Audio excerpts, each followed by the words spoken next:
So guys, for the first method, you want to head it with search and type in services. Click on it.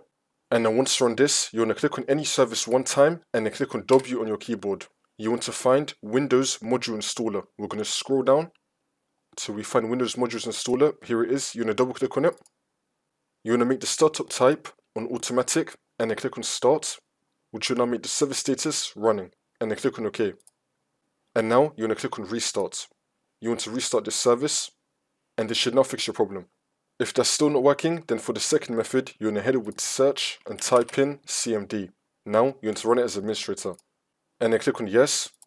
And then once you run this, you want to type in sfc /scan now, and then click on enter.